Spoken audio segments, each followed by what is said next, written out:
We begin in Bangladesh, where police are cracking down on anti-government protests, firing tear gas and beating demonstrators on the streets of the capital. Several prominent opposition leaders from the Bangladesh Nationalist Party have been detained.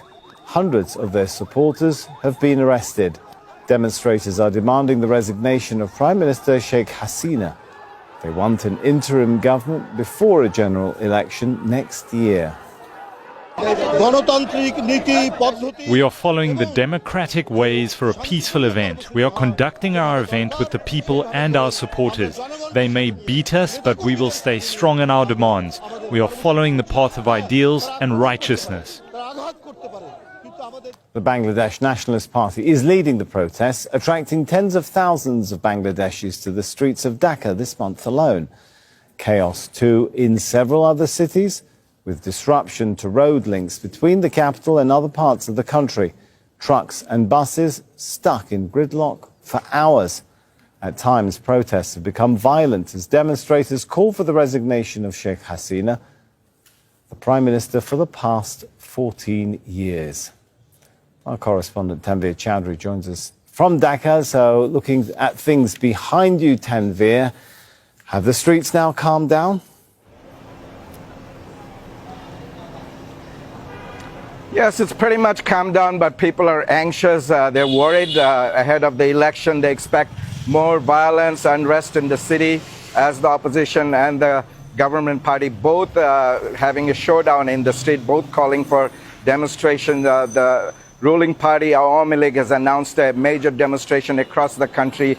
What they said is the opposition violence in the country. So they're going to have demonstration all across the country tomorrow. The opposition is still having meeting. They'll probably announce some sort of program. They have been doing that since last month, series of demonstrations, rallies, and marches across the country. Now, today's incident comes quite unexpected. There hasn't been any recent violence, but today's violence, each side is blaming each other who provoked this violence.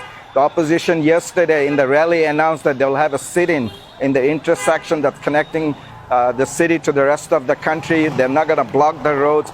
But something happened which triggered the violence. There's a lot of videos circulating, a lot of chatter in the social media. One particular video I want to bring your attention that was posted by alternative media and the online. It shows a bus driver who said that two guys with Molotov cocktail in front of the police came and threw the Molotov cocktail in the bus. They even said, "Do you want to get burned by the Molotov cocktail?" And then they sped away. So this sort of thing obviously sparks the violence. We don't know exactly who started that. Another element is that a lot of ruling party supporters, particularly from the student wing of the ruling party, takes part in this violence along with the police. The police supports them, and that creates a lot of provocation. And obviously the opposition has to also respond. They're not immune from violence. They also provoke violence sometimes. Now, we know that two of the prominent leaders were beaten up. One is in hospital. The other was shown having lunch with the head of the detective police. They've probably been released. Even the Prime Minister sent fruit basket and wished him well in the hospital, one of the leaders, to get him well. And as far as we know, that ahead of the election, there's going to be probably more violence. Even the United States said that they expect the situation in Bangladesh to be more volatile. Tanveer, if I could jump in here, because as you're election. talking, we're running pictures. We can see quite disturbing pictures of protesters. It looks like they're being beaten with batons, with sticks. Like I said, quite shocking pictures to look at. And one wonders, is this crackdown actually working in terms of stifling the protests, or is it prompting people to vow to go on? Well, it could be both. In one way, this particular video you're watching is actually one of the prominent leaders who was beaten up like that. He's really badly injured in the head.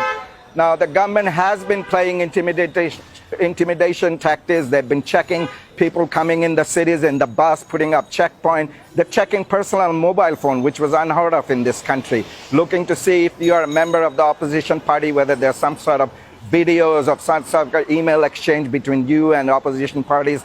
That sort of thing never happened here. And also the ruling party has been saying that we will deal with you in the street if you try to provoke us. The government and the authorities blame the opposition for obstructing traffic in the streets. and they said that we'll deal with that accordingly. But as we know that the election is there and these sort of things are going to be common, but the opposition is gaining momentum and it will continue to probably protest in the street in coming weeks and months. All right, thanks so much, Tanveer Chowdhury.